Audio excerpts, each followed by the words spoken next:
Hey guys, welcome back to Judo Highlights and my coverage of the Tokyo Grand Slam. So this is day one.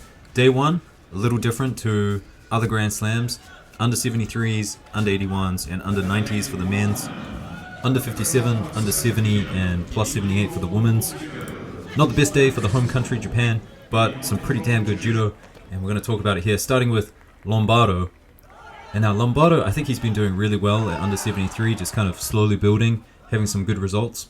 But I think his results would be a little bit better if he stopped doing this one strategy that I've seen him been doing recently. So what he likes to do is when people come in with an ashiwaza like ochigari or kochigari, he goes for a counter, and the counter of choice is uranage for him. But in a lot of these situations, they end up going to the video referee because the landing doesn't look too flash sometimes, and sometimes he ends up getting a wazari against his name. I guess the logic is the technique wasn't started by Lombardo, so it shouldn't go his way.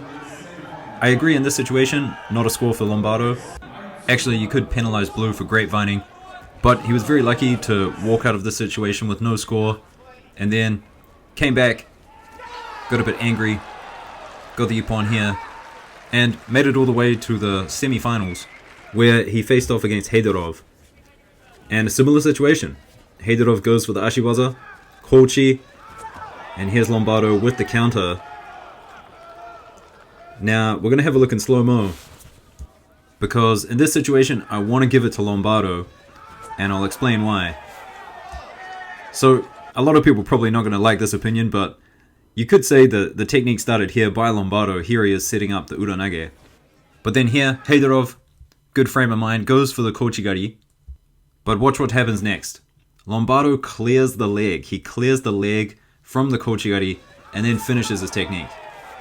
So I would have liked to see Lombardo get this one. I think he did everything right, cleared the leg, got the uranage. But this kind of strategy, it's not going to go your way all the time. I think he should probably stick to some of his other techniques a little bit more, like the kataguruma, like the seoinage. And he's got a good tomoinage as well, and sasai. So Heidorov, he wins that contest. He wins the whole thing actually, taking out Hashimoto in the final. I have another video on both those guys later on if you want to see the rest of their highlights. But coming up in this next sequence, this is the winning sequence here by Heidorov. Now, Kagawa from Japan, he's one of those plus 100 guys, hasn't competed on the international scene in quite some time. But he was on Twitter or X, and he was saying that this might have been not a throw, but he was controlling the elbow. I don't agree with that at all. I think Heidorov's doing a really good job here of putting Hashimoto on his back. And Heidorov, I mean, he's been winning a lot recently, and his judo is really, really unique. He's probably got one of the most unique katagurumas in the game right now. So, under 73, Hashimoto taking silver, Heidorov gold. Lombardo, he took one of the bronze medals. And the other bronze medal went to Tarashishvili from Georgia, winning by Shido against Lee from Korea. Under 81s now, and we'll talk about the two Japanese guys at 81, Amano Kaito and Nagase. Two of them going out early, not making it to the repechage. And Amano here, I thought he got injured. You can see him hobbling on his leg. I hope he's okay. I hope he's not out for too long. And Nagase got through his first fight. Pretty classic ochigari from Nagase here. And then in his next fight, he came up against Takayev from Azerbaijan. And Nagase got done here, 3 shidos to his name, for ducking. And we'll have a look at it again. Now this one, a bit unfortunate, I think. Definitely not intentional. And you can see on his face afterwards that he's just a bit amused by the whole situation. Can't believe it. Now the thing about this Takayev fight, Nagase really struggled with Takayev's right hand. Just looked a little bit slow, was slow to attack. Takayev getting a hit, and Takayev's not a fast guy. So for Nagase, I definitely think age is starting to show, and I think people are starting to understand his tricks. I mean, we've all seen these kinds of things from Nagase before. So Takayev, he got through Nagase, and then he ended up fighting Lee. And Lee, you can see, already controlling that right hand of Takayev, giving him all sorts of problems. And Lee just very aggressive. Constantly moving forward, constantly moving. Any direction, looking for all sorts of techniques. And one thing that's amazing about Lee is his style is perfect for the current rule set. I mean, he really has a shido against his name, just because he's always attacking. And even when he goes in for an attack, it's very rare that he gets countered. And look at this. This is a minute into golden score. No shido to his name. I definitely think for the Olympics it's going to be him or Grigolashvili taking gold at 81. So Lee, an absolute attacking monster. I'll have another video just on his performance. Took gold, of course, I didn't say that yet, but he ended up meeting Cass in the final. And he wasn't afraid to go to the ground with Cass. And he was just constantly on the offensive, looking for all sorts of throws. And he was just one step of Cass every way. Here's the Wazadi score. But even a Wazadi up, I mean, Lee never stops. He's just constantly looking for throws, always engaging in the newaza. Might be one of the most exciting judoka to watch at the moment. So Lee taking gold, Cass silver. For the bronze medal matches, I talked about Takayev earlier on winning his bronze medal contest by Shido. And here's the other one, a nice counter by Karapetayan. Up to under 90s now, and I think a lot of people were watching Maizaradze, Bekauri, pulling out because he's now a part of PSG and competing in some championships league. Same thing with Grigolashvili. So there was a really interesting match between Guak, who you're seeing on the screen here, throwing triple. Guak and Maizaradze, they went really deep into golden score. I really recommend getting onto JudoTV, use my discount code and watch the whole match. It's pretty ridiculous. But you could tell Guak really tired from his long match with triple. He was just gassed. Maizaradze pretty gassed as well, but Maizaradze managed to pull it out, just stay consistent and not give up. Guak, he ended up going through to the bronze medal contest against Igolnikov. Igolnikov doing this uchimata that he loves so much, throwing Guak early into the contest. So Maizaradze, he ended up meeting Murao in the final. And Murao's day, I mean, just complete perfection. Saw a bit of variety in his attacks. Usually it's mostly Ochigari and Uchimata and also Togari. Here he is defending something similar to that throw that Bekauri likes to do. And then comes back.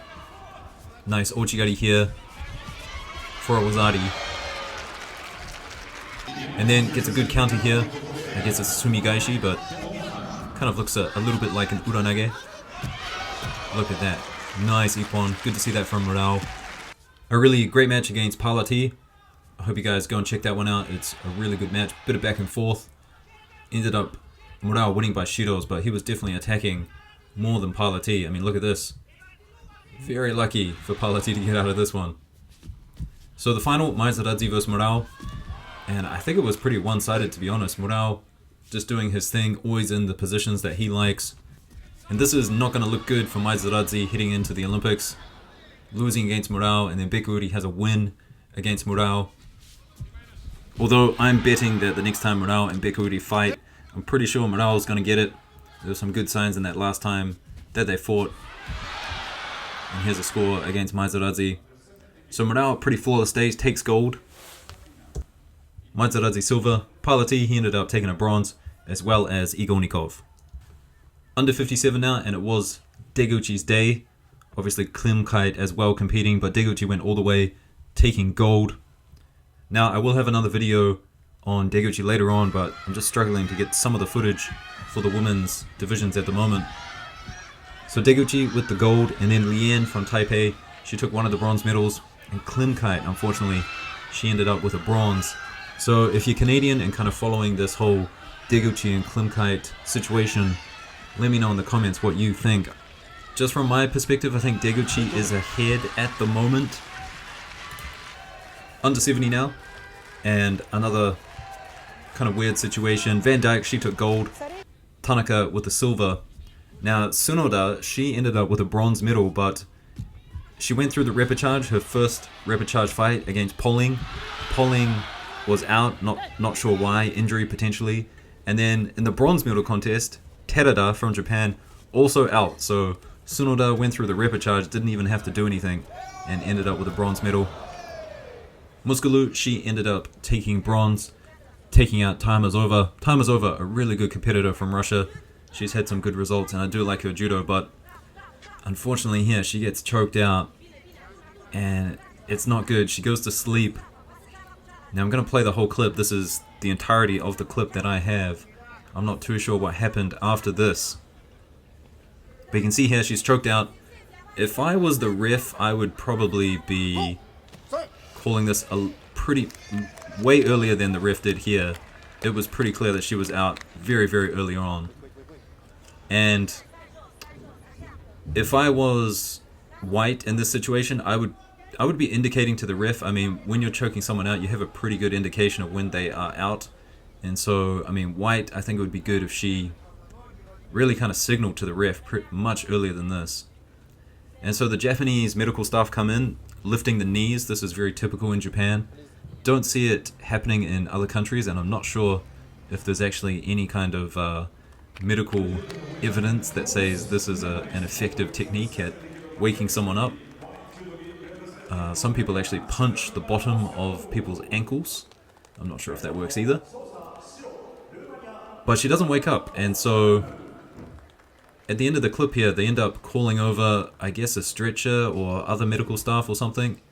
And I did really want to know what happened after this. I hope she's okay. And that's the end of the clip, so I do hope she's okay. I hope nothing serious comes of it. Now for the heavyweights. Hershko did well throughout the day, but ended up getting taken out by Arai. And Arai, very young, she's probably going to be the next thing for Japan at plus 78. Here she is. She's got good newaza. Ends up getting it to the ground here. And in the finals against Fontaine, another newaza finish. Now Fontaine, she ended up kind of in a similar situation to time is over, but I think it was just fatigue, not actually being choked out. She kind of ends up on the ground for a little bit of time, but I'm pretty sure she's not choked out at all. Anyway guys, that's my highlights for day 1. Hope you enjoyed it. Like and subscribe. It takes me quite a bit of time to get these videos out. But I'm going to do some more. I'll have some highlights of all the gold medal winners so you guys can see it in more detail. Anyway, thanks a lot, and I'll see you in the next one. Peace.